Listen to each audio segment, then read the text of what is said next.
Hello, fellow readers. My name is John, and today we are going to rank 16 of the most popular vampire books, 16 to 1.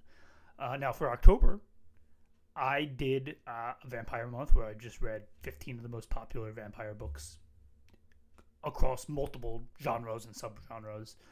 Mainly because last year I read Bram Stoker's Dracula and I loved it. And I was like, you know what? I want to read more vampire books this October.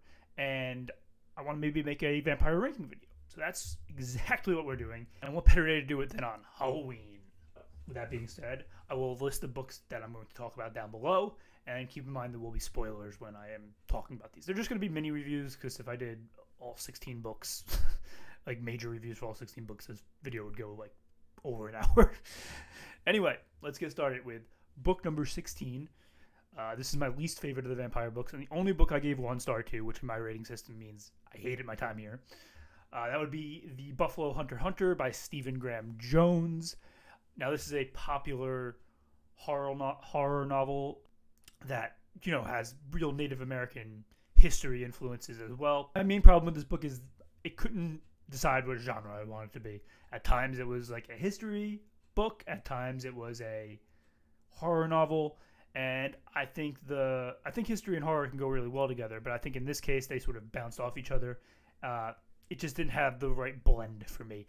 At times I felt like he was pausing the plot to teach us history, and I was just like, I don't think this is how it should go.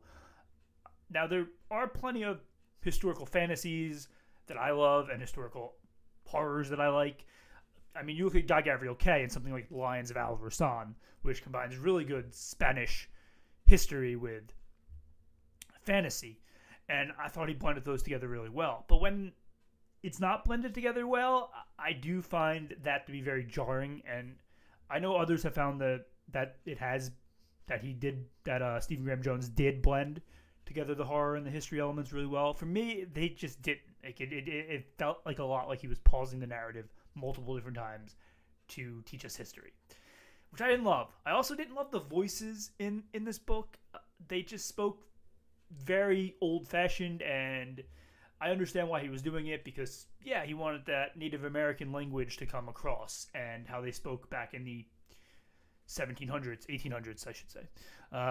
But here it felt wrong and off, and just didn't like it. I had to reread multiple sentences to figure out what they were saying at different points, and I felt he went overboard with that. And then we got the characters, and I just didn't love any of the characters outside of Goodstab. Like the father, the priest character, did nothing for me. I could tell he was scummy from moment 1, and I just didn't love being in his head when we were in his head. It wasn't great. And we were in his head a lot because we were mostly taking this journey through his journals. And then this book has a great climax with Goodstab where it reveals that the priest is actually the bad guy and he caused the big Native American massacre. And the book would have been fine if it ended there because that climax was really good. It still wouldn't have been a great book in my opinion, but it would have been okay. But then we have this whole third act where we're 100 years in the future with this character called Etsy, which is the great granddaughter of the priest, and oh god, it was awful. It was just why is this even included? It got really strange and really weird, and she runs into the vampire again. And it's oh my god. And then there's the vampire world building in this book, and look, it's unique, but I didn't love it. The vampires are sort of these whatever they bite, they can take the shape of, and they're very animalistic. So yeah, I didn't really love that. And keep in mind, I was a history major. I had my bachelor's degree in history. I don't know why I'm pointing at my degree. You can't see it. But so I do like history, and there were certainly historical nuggets in this book that I really loved. But yeah, overall, just didn't really do it for me. Okay, and at number 15 for me is the Southern Book Club's Guide to Flaying Vampires by Grady Hendrix. This is a novel that sort of took over the horror sphere in, I think it was 2020, it might have been 2021. It's relatively new, but it got a big, sort of cult following. I think it even has, a television deal that is either already come out or is coming out soon. for me, this one was just okay. I gave it 2 stars. Like, it was just okay. There was more about this book I hated than I liked. The stuff I liked, I really thought the tension in this book was very, very good. I thought it had really, really good theming about, sort of discrimination. But the stuff I hated about it was I thought the humor kind of fell a little bit flat. I really, really, really, really hated the husband characters in this book. The main husband character is just a bastard, like the worst character ever. And whenever he was on the page, it wasn't like, oh, I hated him, I wanted him gone. It was like, oh, I hate this character. I want to close the book and stop reading. Like, that's how much I hated him. He was just awful. Awful character. He was so bad that it's like nobody would ever be with this person. Like, why is this a character? Like, it's just so bad. Yes, that's like my main issue with this book is that character in particular. And then there's some dialogue in here that's like a little cheesy and a little forced, and it doesn't feel like real dialogue. And that's sort of a pet peeve of mine in reading. I hate when that happens. And then there's the end, the climax, which the book was setting up towards a good climax. Like I said, the tension in this book was top notch. Another good thing was the pacing. The pacing was really good in this book. But the climax was setting up to be this like top notch climax. And then we get what actually happens, and it's awful. It felt like Grady Hendrix didn't actually know how to kill the vampire that she created. So it was like, okay, we're just going to have our protagonist chop him up into little itty bitty pieces and then burn him and bury him. And I was like, what? What am I reading? Why is this the resolution you came up with? It was so gross and so and the characters were joking about it too. It was really weird. It was strange. It was just a very strange climax. And there were parts of it that felt very unbelievable. Like, why would the cops never believe that this person was the bad guy when he clearly was? And I get it, 'cause she was playing on the discrimination-ness of the whole plot. But it felt weird. The antagonist was good, don't get me wrong. He was scary. But it was good vampire scariness. And the lore was traditional vampire lore. There wasn't much changed about it other than, he could eat normal food. But other than that, it was very vampire-esque like. It had a weird sexual undertones about it though that were kind of strange. They didn't bother me that much, but they were I felt they were kind of unnecessary. Again, this book was just okay because it did do some things that I liked, but there was a lot more I disliked about it. Okay, and number 14 is Abraham Lincoln Vampire Hunter by Seth Grahame-Smith. This book got 2.5 stars from me. It's another one that's just okay. I hated it probably more than I liked it. But there were some things I liked. This is a book that actually blended history and horror in a really good way. Much better than Buffalo Hunter did. There was a lot here, historicalized, that I liked. And that's the parts of the book I liked the most, was sort of the history part. And I love how he tied certain events. I would say alt history, not history, but there were certain historical nuggets in there. I love how he tied certain events back to the vampires that happened during Abraham Lincoln's life. It was very fun, very clever with that. And I did think the book had some really good action, and I enjoyed the climax. I did think the climax could have been a little bit better, but I still enjoyed it. The things that I didn't like about it was this book was so outrageously absurd that I felt it should have had a lot more humor, and it just didn't. He played the entire thing straight, which going into the month, I knew that. But I thought it was still going to play off sort of humorous, and it didn't. There was zero humor here. I don't think I laughed a single time, and that dragged the book way down for me. I also wish there was just more vampire lore here. We didn't get a ton of vampire lore in this book, and that bothered me quite a bit, because I did think we were going to get more of that. And then there was also the present-day stuff in this book, because this book takes entirely place in sort of journal form, and I thought that entire first act and it's not very long, it's only 20 to 30 pages, where they find the Abraham Lincoln vampire journals, was just kind of unnecessary. I wish this book was just told in Abraham Lincoln's point of view without the journals, if you know what I'm saying. It could have took place in the past instead of taking place in the future through journals. I didn't love that. I think he was trying to play off the Bram Stoker Dracula thing of it, but it didn't feel necessary in this case. So yeah, that's my opinion on this book. It's just 2.5 stars. It's okay. I did enjoy parts of it. Really, the history parts stand out. My favorite parts were Abraham Lincoln talking to Edgar Allan Poe. I really, really enjoyed that part. Okay, and at number 13 is Twilight by Stephanie Meyer. I also gave this one 2.5 stars. It's just okay for me. Again, this book wasn't really written for me, so it wasn't ever probably going to be something that I enjoyed too much. But there were parts of it that I found to be really fun. I thought the book built up to like a really, really, really great climax. I thought she did a fabulous job with that. I really enjoyed Edward and his family. I thought the vampire stuff in this book was very good. Edward and his family had really great character moments. I enjoyed the background between Bella and her family. Like that's sort of like, I won't say fight, but that sort of plot that was going on in the background between her and her family, and how sort of not disgruntled they were, but sort of separated they were, was really interesting and really good. And it didn't dominate the plot. I love that it was kind of going on in the background. I thought that was awesome. And I actually really liked the way that Bella found out that Edward was a vampire through Jacob's like sort of story that his like tribe kind of believed. I thought that was really interesting and fascinating. So I really enjoyed those different parts of it. I thought the book was paced pretty well too. Things I didn't enjoy, and the thing that majorly dragged the plot down for me was, like I said, she built up to a great climax, but the climax itself was terrible. Like Bella passes out, and when she wakes up, the vampire is dead. Edward had already killed the vampire. So we missed the entire climax. She was building up to this great action fight scene, and then she skipped the action fight scene. We didn't get to see it. It's almost like she was afraid to write an action fight scene, so she didn't write it. And that bothered me, like a lot. Like I was so disappointed when that happened. Like, man, what happened here? And then we got the Bella believes that Edward's a vampire like too quickly. Like when she first sees the story, she's like, "Nah, I'm imagining it. He's not really a vampire." And then Edward tells her he's a vampire, and she's like, "Oh yeah, okay, you're a vampire." It's like, what? And I get it, because this book wanted to be paced quickly, and this book is paced very, very, very quickly and very good. So I get why she had to accept it right away, but it felt very like unrealistic, and it shouldn't have happened. I also just think Bella as a character is a weak link, and you're in her head the entire time. She's like a very weak link. She's like probably my least favorite character in the story. So I didn't love that at all. And then like the teen drama in the high school, I just wasn't into. It was okay. It wasn't bad by any stretch, but it was just okay. It didn't really totally land for me.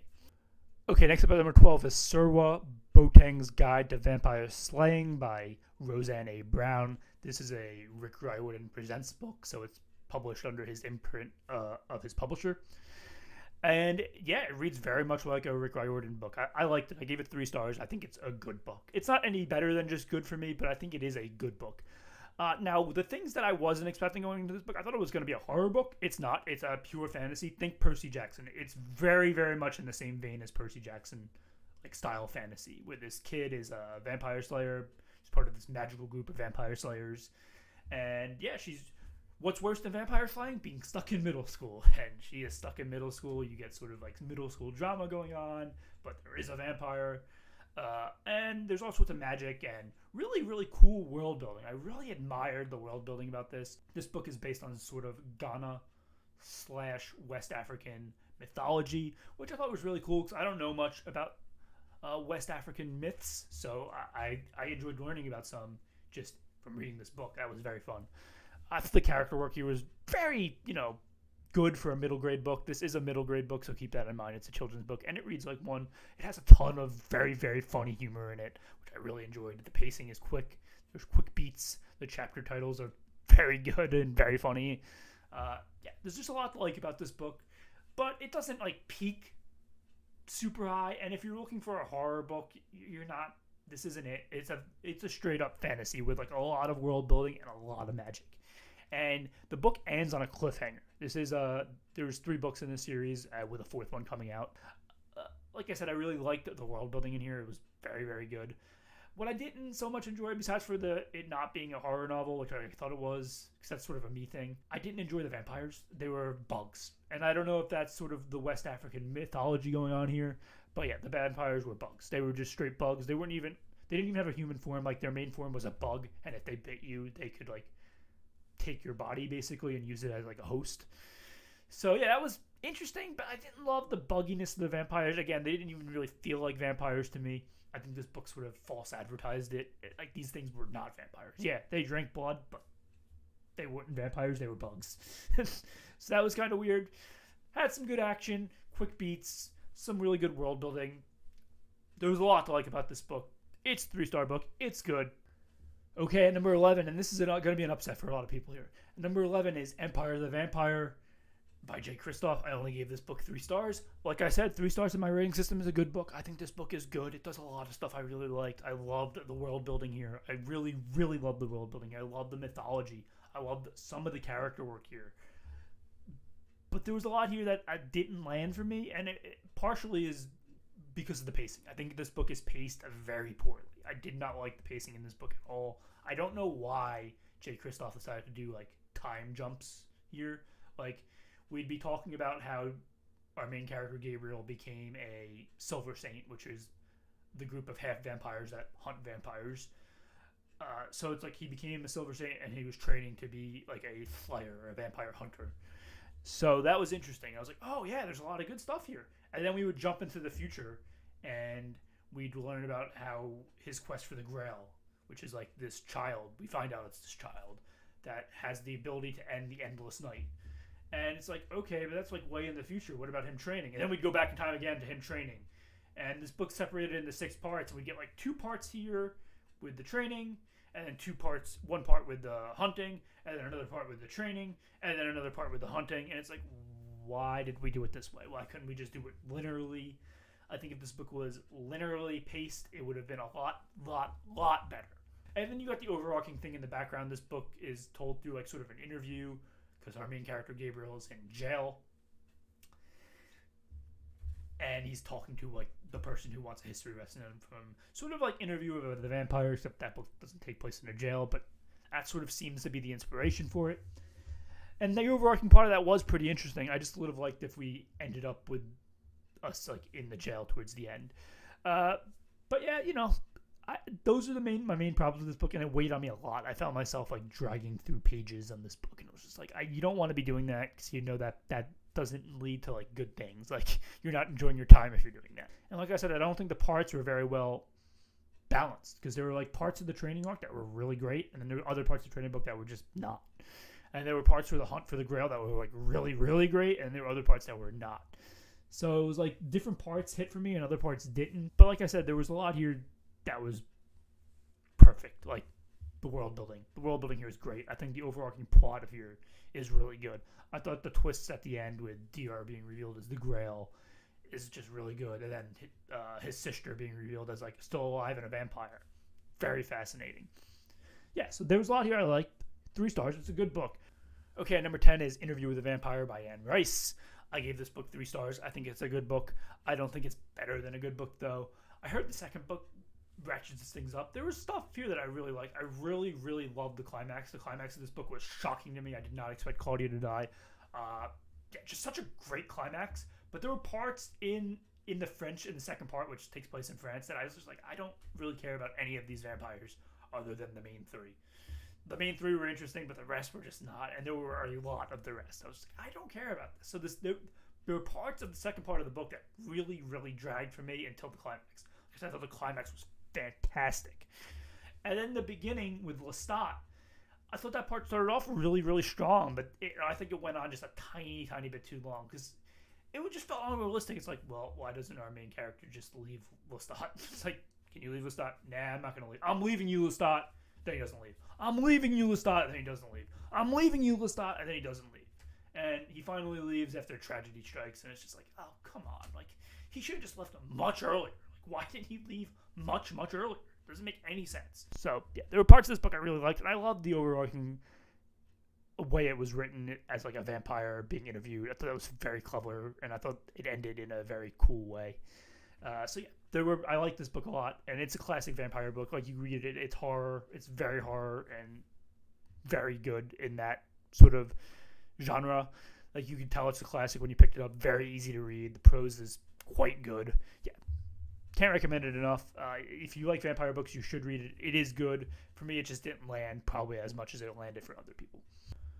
Okay, and number 9 for me is Serpent and the Wings of Night by Carissa Broadbent. I gave this book 3.5 stars. I think it's very good.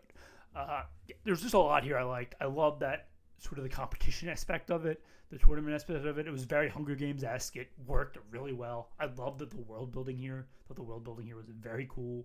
I thought the vampires were somewhat unique. They have wings and they can fly. It's very fantasy, so keep that in mind. Although there are horror elements to it for sure. Which I enjoyed because it was sort of refreshing to read a fantasy at this point in time. It was very, very good. There was just a lot here to like. I liked our main two characters, though they were great. I liked the father-daughter aspect. I thought the twist there was very good at the end where it just revealed that she's actually his daughter. I thought that was done very, very well. I thought the ending cliffhanger was spot on perfect. I thought the action in here was very good. I thought the dialogue between the characters really, really worked. There were a few parts of this that kept it from being great for me, though. I didn't think that we got enough of the world in this book because it all took place in this one city. I wish we got a little bit more. I did think the romance kind of fell flat a little bit at different times. But towards the end, it did pick up, and I thought it got good, but there were different parts where it felt kind of flat. The magic of this book just wasn't, I don't think, explained very well. I wish it was explained a little bit more, because there is magic here. They're not just vampires. They do have magic. And the gods. I wanted more about the gods here, because the gods do play a big role in this series. But I did think the snippets we got were very good in this book. So yeah, it's 3.5. It's very good. It's not great. It also just doesn't peak as high as a great book, but it, very good. There was a lot here I liked. Okay, next up, this is going to be an unpopular pick. And number 8 is actually The Ashes and the Star-Cursed King, which is the second book in the Crown of Nyaxia series. The first book was Serpent and the Wings of Night. I gave this one 3.5 stars, just like I gave the first one, but I like this one more. This one expanded the world a lot. You're going into a lot of different places. The world building here was top notch. I thought the action was awesome. I loved all we learned about the different bloodlines of the vampires, because the vampires have like 4 or 5 different groups that they can be in, and learning about them all were awesome, and learning about the history behind them were really cool. Learning about the history behind the humans was also really good and really interesting in this. I thought the history of our main character came out in really good ways here. There were different parts I really loved about this. When our main character goes to the place where her father's like niece is, and the niece is like jealous because she thinks she should be the next leader of her people. That part was really good, and the action there was great. I loved the more we learned about the gods. Like I said, one of my main complaints about the first book was we didn't learn enough about the gods. We learned a ton about the gods in this book, and they play a major role in the climax. Just awesome. There's a lot here to love. This book is like near great for me. I did think the climax was not flat, but it wasn't as good as I wanted it to be, and that kind of dragged it not down. It's still a very good book, but that did keep it out of the great tier for me.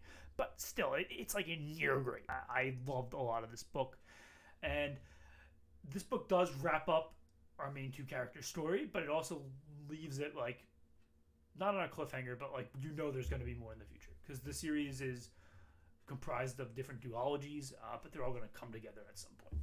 And this is the first duology in the series, and I really enjoyed it. It was very good. Both books were just very good, very fun. Can't recommend it enough. Okay, next up at number 7 is Carpe Jugulum by Terry Pratchett. This is my favorite Discworld novel I've read. My favorite Terry Pratchett novel I've ever read. I did give it 3.5 stars. I think it's very good. It misses the great tier because there is a point of view character, the king, who I don't think his parts are very interesting. Luckily, there's not too many of them, but they do drag parts of it down. I felt myself sort of skimming his parts. I read them, but like I wanted to like get past them and get back to the good stuff. I thought the vampires and the witches both were awesome. The humor was very good. I laughed a lot in this book. I really loved his vampire lore. I thought it was like perfect. Like it's classic vampire lore, but he does like sort of a different spin on it, where it's like, well, they're not. They are technically weak to garlic, but these vampires have ate so much garlic that they're not used to it. And I love how all like the four main vampires are all sort of different. They have different personalities. That was very cool. I did think it played on the horror genre very well, but it was sort of like fake horror. Like it was horror, but it was like sort of doing a parody of horror, right? Very good stuff though. I loved how the question it asked of like, these immortal vampires are so powerful, why are they so stupid?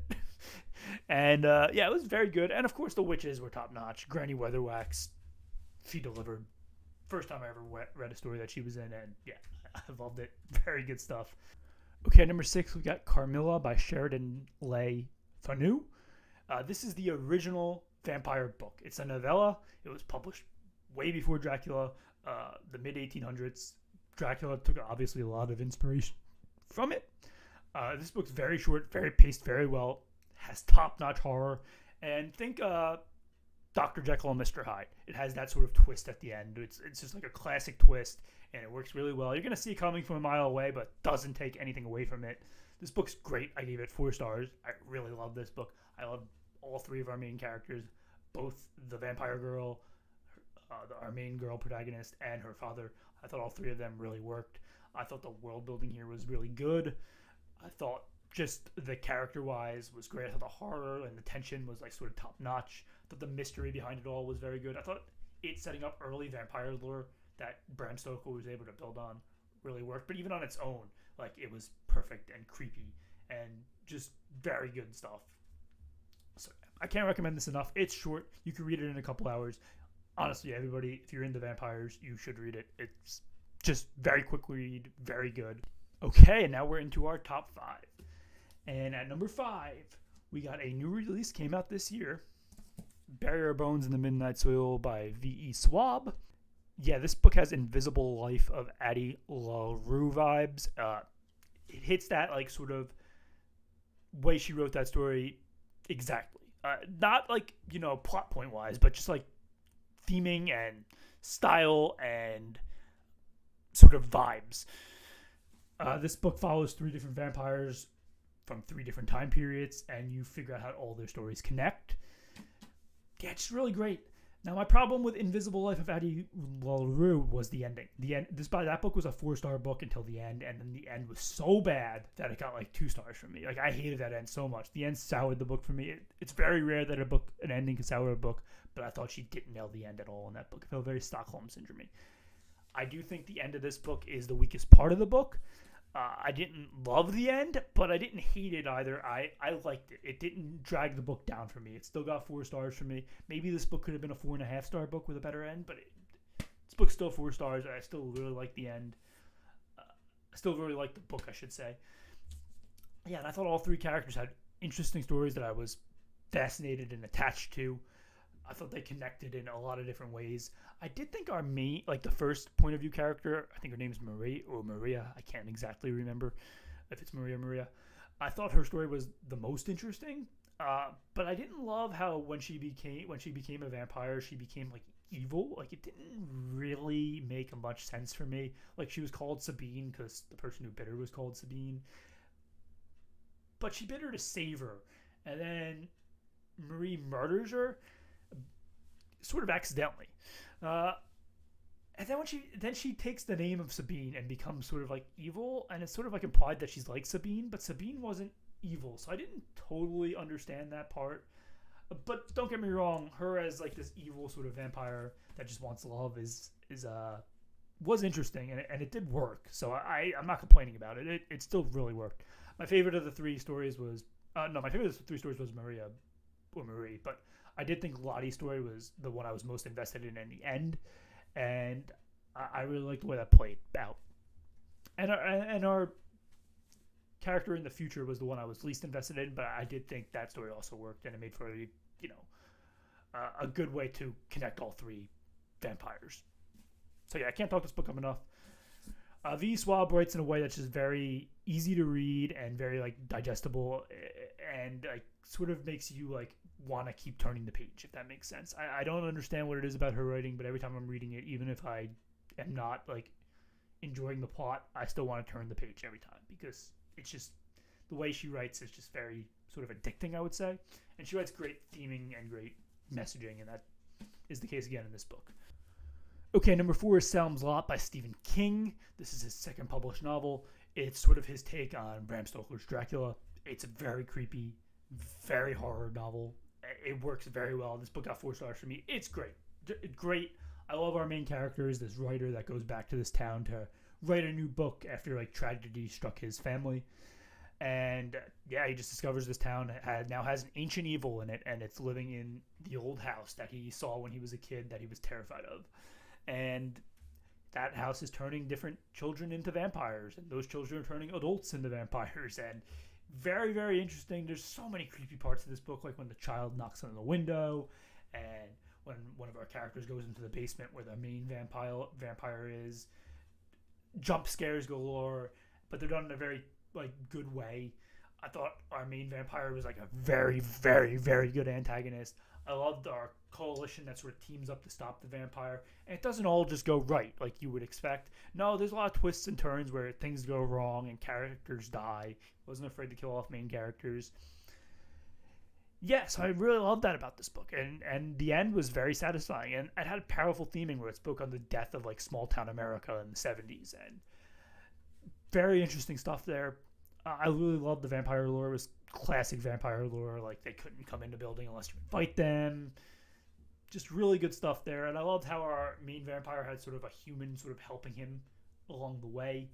There's really not much I didn't enjoy about this book. The thing that kept it from being a perfect book was I did think some of the character work was a little shaky. Stephen King's known for his character work. I don't think this was his best character work, other than some of the vampire stuff. But besides for that, I really did enjoy this book a lot. And even that, like, I didn't hate the characters. I still like them a lot. They're not like characters that are going to stick with me forever. But the plot and the story of this book will stick with me forever. And number 3, we got the original Bram Stoker's Dracula.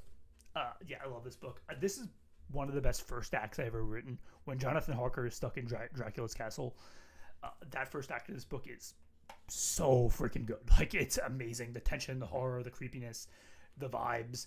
I really love the way he writes Dracula as sort of this like higher being. He's just better than everyone, and he thinks he's better than everyone because he's from a better bloodline. He's sort of like royalty, and I do like the simplicity of the story where Dracula wants to move to London because there's just not much for him left in Transylvania. He wants to move to London and sort of take over there. And I do love how it's written in sort of journal and letter and newspaper form clippings. I think that works really well. It's really hard to do that, and I don't know many other books that have done that well. This book does it supremely well. The prose for a book written in, I don't remember if it was written in like 1902. It was either written in the late 1800s or the early 1900s. The prose hasn't really aged that badly at all. Like, this book is still very easy to read, which is surprising. There's a lot of books from before this and after this that have aged much more poorly. This book didn't age really poorly at all. Still great. So why is it only number 3 if I love like so much of this book? There's a repetitive part in the middle where I don't remember the girl's name. I think it's Lucy's sister. It just kept getting bitten by Dracula over and over and over and over again. And Van Helsing keeps healing her. And this happens like 4 or 5 times until she finally dies on the last one. And it's like, I don't think we needed to do that over and over and over and over again. I think if we did it like once or twice, it would have been good. But I swear this happens like 4 or 5 times. And it's just like, okay, I guess. That's the only part of the book that felt silly and weird. I do like that the vampire lore that this book establishes that other books just don't sort of keep to. Like, vampires can go out in the sun here. Are they weaker? Yes, but the sunlight doesn't kill them. And if you watch like movies that are based on this book, sunlight kills them sometimes. It's like, that's weird. That's clearly not what this book is implying. So yeah, there's other stuff like that. The book sets up really well that, you know, movies don't follow. Like, Dracula's old in this book, but if he drinks blood, he sort of becomes younger. Like, his hair turns black. It starts off as gray. So yeah, there's a lot of good stuff in this book. This book establishes that you're not going to get unless you like read the book itself. It's a great book and it's age perfect. You should read it. Okay, number 2 for me, Fever Dream by George R.R. Martin. I think this is one of the popular vampire books that doesn't get talked about enough, and I don't think it's as known to the general public as it should be, just because George R.R. Martin, you know, he's the writer of A Song of Ice and Fire, Game of Thrones. I think he's known for that, but this is his only horror novel. He's written a bunch of horror short stories, but this is his only horror novel, and I think he knocks it out of the park. This is like his take, again, on Bram Stoker's Dracula. Just perfect. This book sort of starts out as like this buddy riverboat adventure where this vampire and this person, they own a riverboat and they're just buddies and they're friends and they're kicking it, and it's really fun. And then the second half of this novel turns into just a straight horror novel where these like evil vampires come and take over the boat and waylay to everybody, and there's a lot of massacres and blood and good vampire lore here. And of course, it's a George R.R. Martin book, so it's going to have hope and really great dialogue, and it does, and just some really perfect character work. And the climax of this book is so perfect in so many ways. And the last page, don't say George R.R. Martin doesn't know how to end a book, because he does. The last page of this book is fabulous, just really good. There's some riverboat stuff in there where they're just like sailing boats down the Mississippi that's just like not my thing. I'm not a boat person. The only time I've ever been on a boat, I got seasick. So, not a big boat person. So I didn't really enjoy that part of that novel. But luckily, considering this book takes almost entirely on place on a boat. There's not as much of it as you would think. So, yeah, keep in mind this book is really about the vampires and the vampire lore, and sort of the buddy nature of our main character, who is a human, and his partner, who is a vampire. Just really good stuff there. Can't recommend it enough. Okay, and number 1 is Empire of the Damned by J. Kristoff. It's the second book in his Empire of the Vampire series. I gave this one 4 stars too. It's just a great book, front to back. I loved everything about this book that the first book didn't do. This book did. Like, the first book had, in my opinion, just really poor pacing. This book had great pacing, front to back. This book introduced another point of view character in Gabriel's sister, and I think that played out really well. She's just a great point of view character. This book had a great twist ending where you think the Grail is dead, and then she opens her eyes. Just such a cliffhanger, such a good cliffhanger. Yeah, the world building in here was super top tier. We learned so much about the different religion here with the Redeemer, and it's just perfect. The antagonists here were great. The action here was top notch. The vampire lore here was great. This is a series that mixes fantasy and horror, probably the best that I've ever read. This is definitely the book that's done it, and I can't wait for the third book. Empire of the Dawn comes out in November 2nd, I think. So yeah, I'm really looking forward to reading that. This book is my favorite vampire book. Now keep in mind, it is very epic fantasy. So if you don't like epic fantasy, you're not going to enjoy this book. But I love epic fantasy, so for me, this is the top vampire book I've read out of the 16 major vampire books I read. I think I did a good job of covering different bases. I got some fantasy, I got some horror, I got some historical fiction, I got some more sci-fi type workings in here. I got novellas, I got full-length books, I got middle grade books, I got young adult books, I got adult books. I got it all covered here, I think, in these 16 different samplings. There's a lot of popular vampire books out there. Tell me which ones I missed down below, but I think this is a good sampling of 16 of the more famous vampire books. And that is my order, 16 to 1. As always, thanks for watching, and have a happy Halloween.